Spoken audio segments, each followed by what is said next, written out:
اس حملے کو اس نے آپریشن انڈورنگ فیڈور کا نام دیا۔ اس حملے کو اس نے آپریشن انڈورنگ فریڈم کا نام دیا۔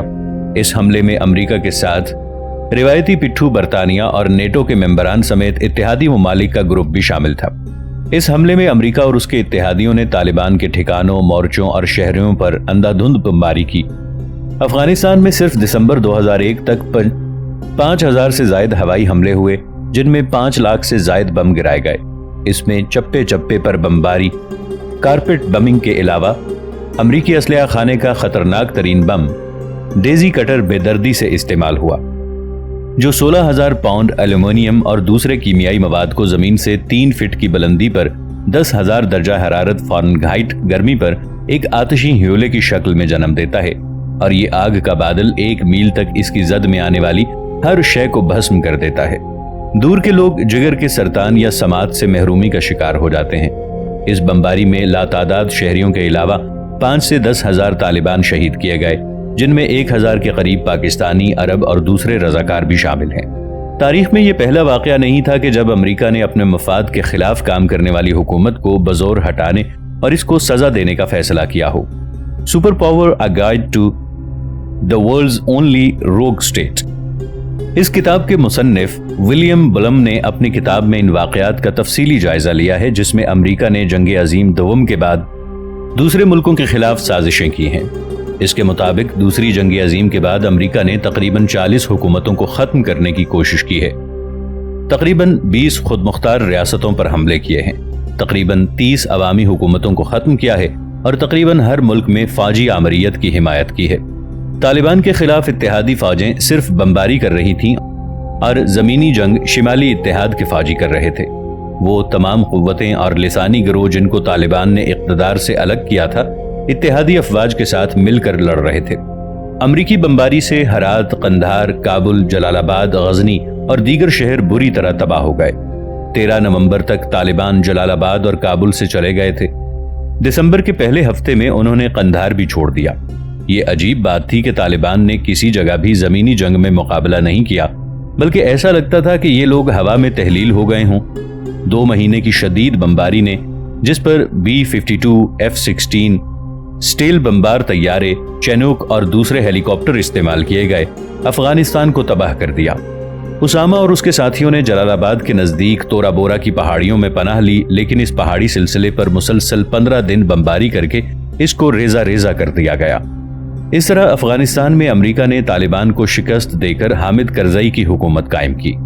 افغانستان پر امریکی قبضے کو 5 سال مکمل ہو چکے تھے۔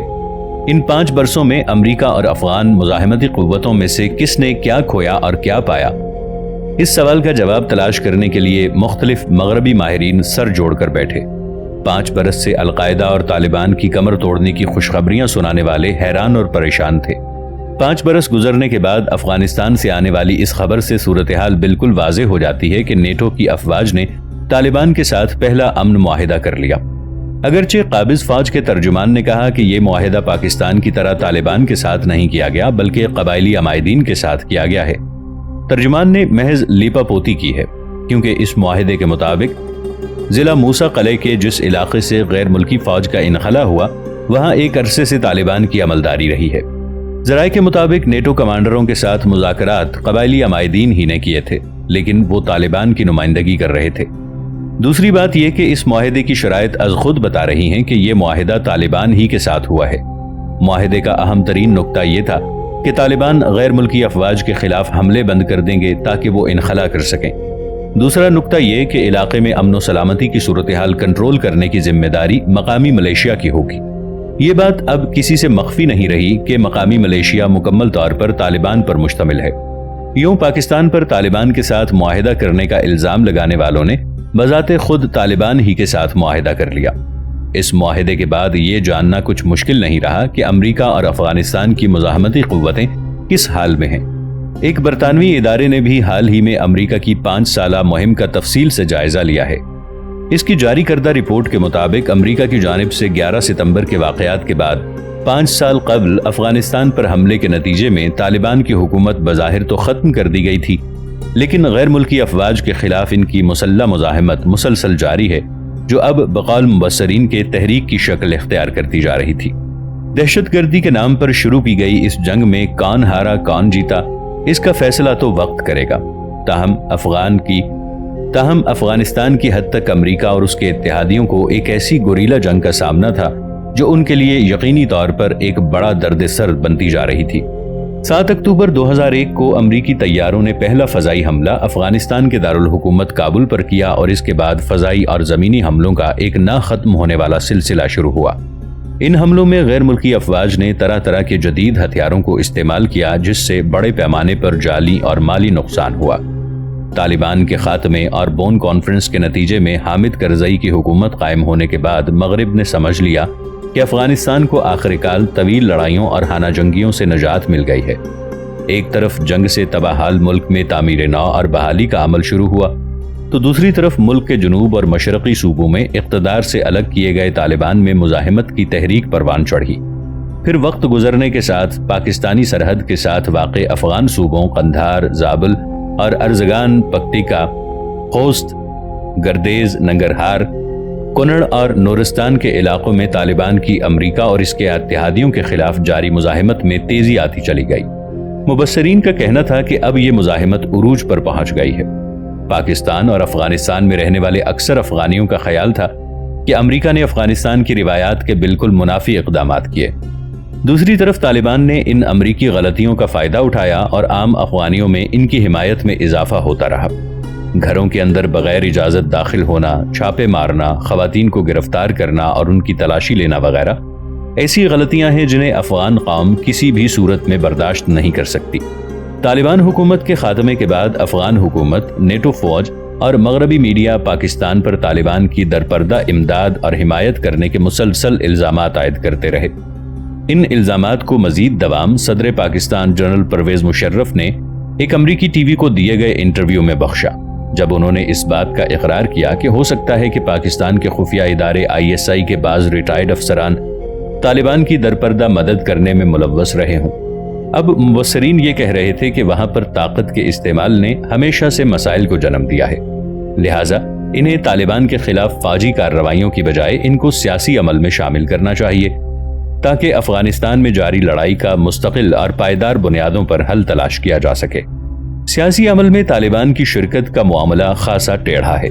ایک طرف بش انتظامیہ نے سر پر اب بھی لڑائی کی دھن سوار رکھی تھی، دوسری طرف طالبان سمیت افغانستان کی ساری مزاحمتی قوتیں اس وقت تک سیاسی عمل میں شریک نہیں ہوئی جب تک امریکی اور دوسرے غیر ملکی فوجی افغانستان میں رہے اور ان کا ذرا برابر بھی اثر و رسوخ برقرار رہے۔ طالبان اور دیگر مزاحمتی قوتوں کو اپنی کامیابی بالکل سامنے نظر آ رہی تھی، اس لیے وہ ہر ایسی پیشکش کو پائے حقارت پر رکھتی جس میں ان کو امریکی اثر و رسوخ کے تحت سیاسی عمل میں شرکت کی دعوت دی جاتی۔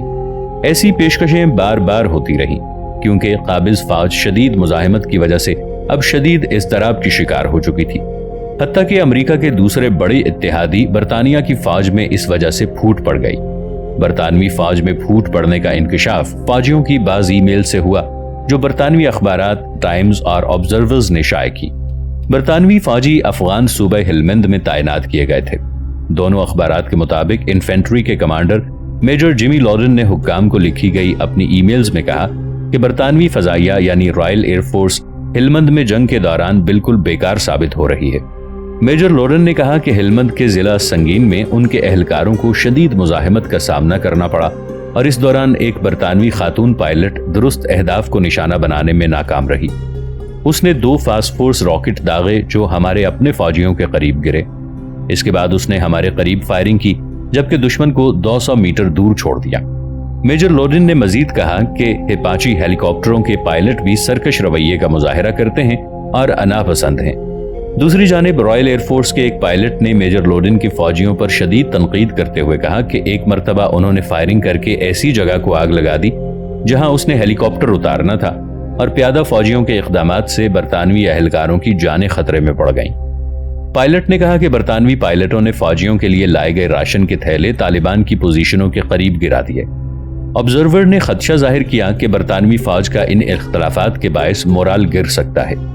آبزرور جس خدشے کا اظہار کر رہا تھا وہ اب حقیقت کا روپ دھار چکا تھا، کیونکہ برطانوی آرمی چیف کہہ رہے تھے کہ برطانوی فوج کا عراق اور افغانستان میں مزید قیام ممکن نہیں ہے۔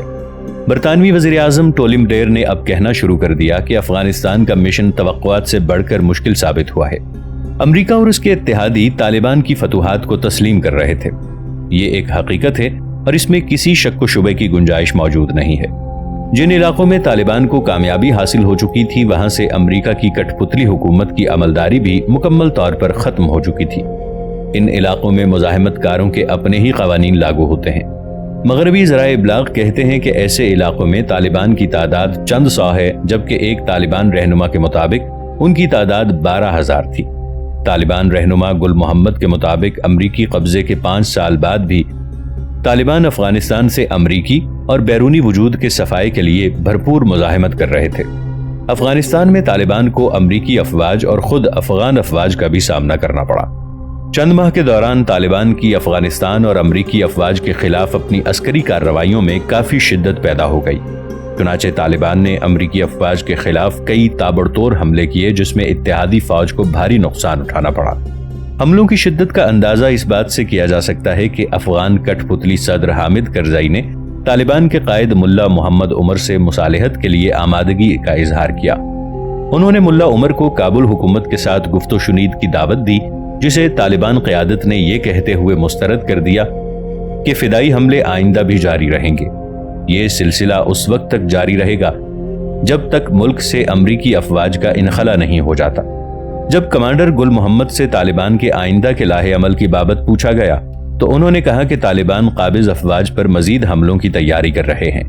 آنے والے موسم گرما میں ہم اپنے حملوں میں مزید شدت پیدا کریں گے۔ اتحادی افواج چاہے کچھ بھی کریں، وہ افغان مزاحمتی تحریک کا صفایا نہیں کر سکتی۔ انہوں نے کہا کہ افغانستان میں امریکی افواج زبردست نقصان سے دوچار ہو رہی ہیں۔ اب ان کے لیے افغانستان چھوڑنے کے سوا کوئی راستہ باقی نہیں بچا۔ واشنگٹن اور اس کے حلیفوں نے افغان عوام کی اسلامی عادات و اطوار اور طرز بود و باش کو بدلنے اور عورتوں کے لیے حجاب ختم کرنے کی جو کوشش کی، اس سے طالبان کو ہی فائدہ ہوا۔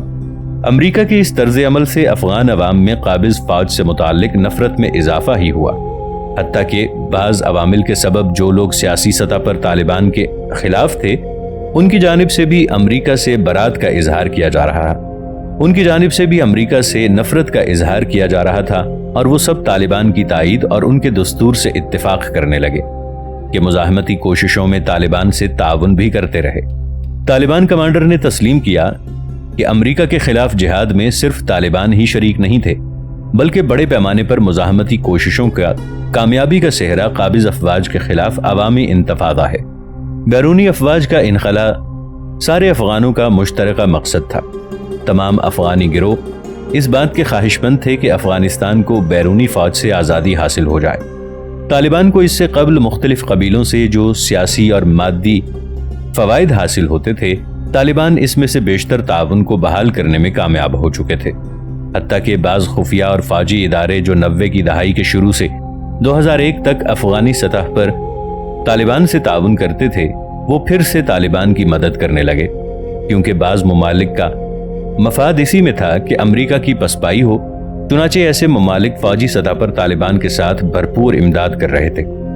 جب ان سے پوچھا گیا کہ اتحادی افواج اپنے آپریشنز میں طالبان کی ایک بڑی تعداد کا صفایا کرنے کے دعوے کر رہی ہیں، تو انہوں نے کہا کہ یہ حقیقت نہیں ہے۔ افغانستان میں طالبان کی طاقت میں اضافہ ہی ہو رہا ہے۔ طالبان نے عزم کیا کہ آنے والے دنوں میں اتحادی افواج پر طاقتور حملہ کریں گے۔ ہمارے لیے یہ کافی ہے کہ افغان عوام ہماری مزاحمت کے ساتھ بھرپور تعاون کر رہے ہیں۔ انہیں چھپنے کے لیے پناہ دی جاتی ہے اور اسلحے کی کمی کی صورت میں عوام کی جانب سے اسلحہ بھی فراہم کیا جاتا ہے۔ وہ سرزمین افغانستان میں جاری جہاد میں طالبان کے ساتھ مکمل طور پر شریک ہیں، حتیٰ کہ حکومتی شعبوں میں کام کرنے والے افغان بھی طالبان کے ساتھ تعاون کر رہے ہیں۔ اس کا ایک سبب یہ بھی ہے کہ امریکیوں کے طرز عمل سے افغانی عوام تنگ آ چکے تھے۔ امریکی فوج دندناتی ہوئی گھروں میں گھس آتی اور اندھا دھند گرفتاریاں کر کے بے قصوروں کو اذیت دیتی۔ طالبان کی افرادی قوت کی بابت ایک سوال کا جواب دیتے ہوئے انہوں نے کہا کہ مغربی ذرائع ہماری تعداد چند سو بتا رہے ہیں۔ دراصل انہیں طالبان سے متعلق مکمل معلومات ہی نہیں ہے۔ صرف جنوبی افغانستان میں ہمارے مزاحمت کاروں کی تعداد 12,000، جبکہ افغانستان کے دیگر حصوں میں بھی طالبان کی اچھی بھلی تعداد موجود ہے۔ اگر ہم نواؤں اور ہماری جدوجہد سے متفق لوگوں کی بات کی جائے تو ان کی تعداد ان گنت ہے۔